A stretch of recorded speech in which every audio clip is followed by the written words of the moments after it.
Thanks everyone for being here. Apologize for being a little late. I know this was in my statement yesterday, but I want to start off by thanking Sam again for everything he did in his time here with the Jets. His hard work, his dedication, his professionalism. As we said when the season ended, we were going to be in evaluation mode. Based on those evaluations, we're comfortable with the direction we're going. Just a timeline of how we got to this point. Obviously, having the number 2 pick in the draft, I think it's safe to say that if our pick was a little later, we wouldn't be having this discussion right now. We'd fully be comfortable moving forward with Sam. I think there are a lot of discussions that led to this decision. A lot of different rabbit holes that we went down. A lot of productive talks with Coach, with Mike, with Woody and Christopher that led to this decision. And ultimately, we felt like this was a decision that was best for all parties. I could tell you guys as well that there was even discussion about us taking a quarterback at pick number 2 and having Sam here for the season. And ultimately, we felt that wouldn't be the best situation for Sam, the rookie quarterback, Coach Solid and his staff, and the locker room. We felt like this was the best decision for the entire organization moving forward, and hitting the reset button. I'm not going to get into how many teams we spoke with, but ultimately, at the end of the day, we felt really good with the value and the compensation we were able to get from Carolina. So as we're sitting here now, we have a lot of opportunity in front of us. 21 picks in the next 2 drafts, including 10 in the first 3 rounds. But with that opportunity, we know we have to make the most of it and hit on these picks. So that's it. I'll open it for questions from here. Hey, Joe, Rich here. I'm going to go out on a limb here and say that it sounds like you're pretty locked in on a quarterback at number 2. Is that fair? And to follow on that, would you consider moving down if someone came to you with an attractive trade offer? Yeah, I think that's a fair assessment to say, Rich. I think based on the decision we made yesterday, you can kind of see the direction we're heading. When it comes to pick 2, obviously never say never. Like I've said to you guys in the past, I'll always answer the phone if it's ringing.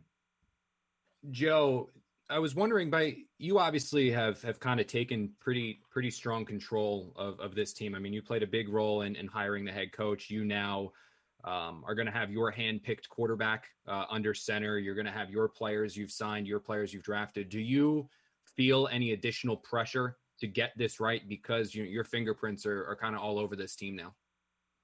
Look, I think you feel pressure every day you walk into the building. You want to do this job to the best of your ability. You want to take the information that you have at hand and make the best possible decisions that you can make. But we do that together. We do that as a unit, and working day in and day out with Coach Sal and his staff, working day in, day out with Christopher and Woody.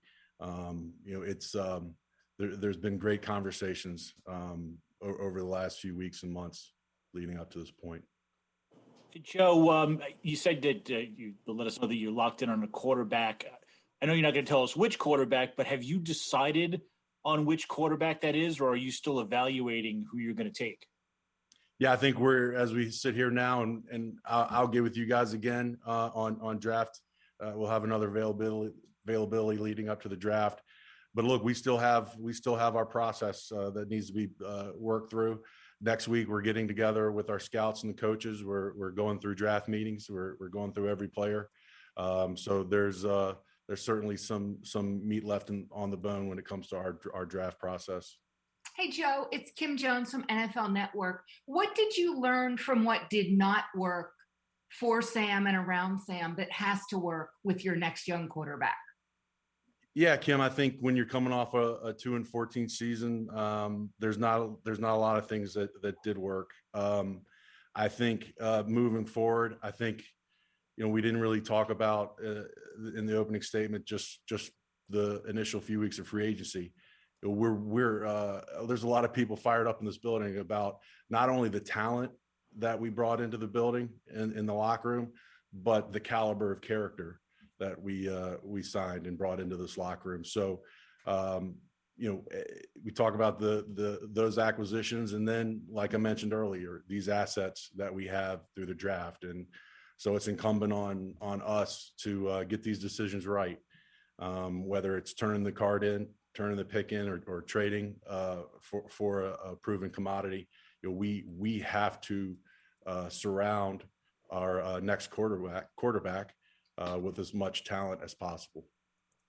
Joe, kind of piggybacking off of that, do you feel like you guys as an organization failed in that regard with Sam? And I know you weren't here for the entire time of Sam's stay, but do you feel as an organization you guys failed in that regard? Yeah, I mean, just to piggyback off the last answer, coming off a 2-14 season, there's not a lot of successes. And look, I mean, there's a lot of things go into why this didn't work out. And, ultimately, we have to look forward. And like I said, keep bringing in high quality players, high quality people, and drafting and or trading for high caliber people and players moving forward. Joe, is this trade a statement that the unknown, the draft, even though we might have an idea of who that is better than the known Sam Darnold? And is it better for the future of the Jets in your mind? I wouldn't say that. I think we feel really good about this draft class. We obviously there is an unknown factor when you're talking about rookies and young players. But ultimately, the amount of work that our coaching staffs put into this draft class, the amount of work that our scouts have put into this draft class, we feel good about the type of person we're going to be able to bring in. So, yeah, I would say that we're looking forward to getting these meetings next week and just talking about all these players, hammering out any differences we might have. There's going to be a lot of open, productive conversations, and getting the right guys for us. Joe, when did you fill Sam in on kind of your ideas or your plans? I mean, did you let him know when the trade went down? Did you kind of give him a heads up, hey, we're looking to trade you? Did you give him an idea of teams you were talking to? I mean, what were your conversations like with him over the last few days? Yeah, had a great conversation with Sam yesterday. Like I tell you guys all the time, I'm not going to get into the specifics, but Sam's a first-class human being, and a pro's pro. And I really respect Sam, and I'm rooting for Sam, and I know he's going to be successful. Joe, I had a philosophy question for you as a scout. How do you factor in a player's the caliber of opponents that a player faced in college when you're scouting a college player? I think you just grade the tape that you have. I think there's a lot of arguments that can be made about a strength of schedule. Ultimately, that's not the player's decision. I've been around players from every level of football that have been successful.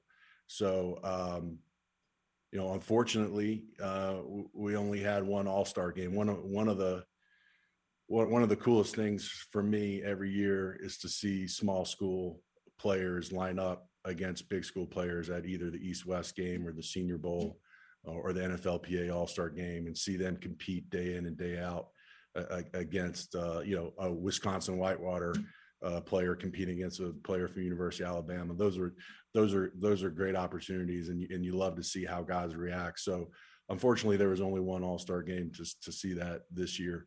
But you try to measure. What you try to do is evaluate a lot of the intangibles in players from those smaller schools and those kind of situations, their competitive makeup, their will to win, their desire, their heart. Those are the things you try to really focus in on, which is why this is an inexact science. Hey, Joe, in your conversations with Carolina, did the number 2 pick ever come up? Yeah, I would say, Rich, that there's been there was conversations with a lot of teams leading up to yesterday, but I will say that there was never any meaningful discussions about pick number 2. Joe, you obviously have done a pretty decent job acquiring draft picks with the 21 over the next 2 years, including a ton of them within the first 4 rounds. With this number of selections and this number of premium selections, how quickly do you believe you can turn this team from kind of 2-14, one of the worst in the league, to one that you believe can be a contender? Well, I mean, look, we're gonna get in the draft room next week as a group of the scouts and the coaches, and roll up our sleeves and come to a consensus on the right type of person that we're looking for. And so ultimately, with the premium picks, your first, second, third round picks, those are the picks you're looking to become starters on your team. So those ultimately end up being the picks that you spend the most time talking about.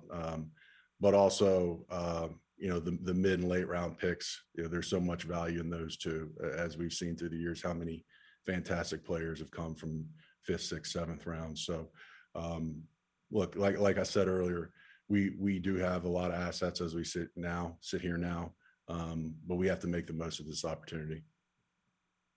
Joe, it's Kim. Go ahead, Al. Was there ever thought to holding on to Sam and using the number 2 pick for more weapons, or something you could do with the line, whatever it may be? Did that ever come into play?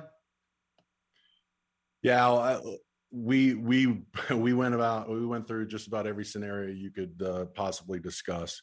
That was certainly one of the scenarios we discussed. We felt ultimately at the end of the day, this was an opportunity.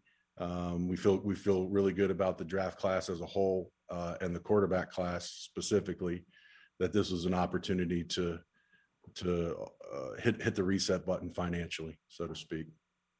Joe, I have a two-part question real quick. Presumably you're going to add an experienced quarterback at some point. Do you have people in mind? Would that come through trade or free agency, or what are your plans for that? So when it comes to the quarterback room, I tell you, Rich, that we're really excited about James Morgan and Mike White, and I know you guys didn't get a chance to really see them. Obviously, they didn't get an opportunity with no preseason games this year, but really excited about those 2 guys. And I would just say, as in any room on our team, if there is an opportunity to add to it, make it a little bit better, we're going to pursue that opportunity. So, there's constant discussion in our pro scouting department with our coaching staff on not just the quarterback room, possibly adding to it, but, every other position as well. Hey, Joe, Sam Darnold was the number 1 pick in 2018. Jamal Adams was the number 1 pick in 2017. Leonard Williams was the number 1 pick in 2015. Players are selected by the Jets and then traded. So what do you say to the fans in terms of not keeping guys that you select and often groom? And I understand quite well that a lot of this is not part of your regime. Yeah, Bruce, look, and to everybody, I'd say when I walked in this building in June of 2019, I never thought we'd be sitting here and talking about what you just said. Trading Leonard, trading Jamal. I know Darren Lee was traded before I even took this job, and now Sam. Ultimately, we want, and I've said it before, we want to be a great team that drafts, develops, and retains their players, not draft, develop, and trade. But like I said earlier, you try to take the information you have at hand and try to make the best decision that you can moving forward. And ultimately, these decisions were made. We were able to acquire assets to help us moving forward. We've only had the opportunity to turn the card in on one of those assets when we took Ashton Davis last year in the 3rd round. So, like I said earlier, we have to make the most of these opportunities with these assets. Hey, Joe, it's Kim Jones again, if I may. And I want to be clear that I don't think you should give a darn what I think. But as we talk about the human side of all of this, Sam never complained. Sam had Adam Gase's back throughout a brutal season. Sam's a really good guy.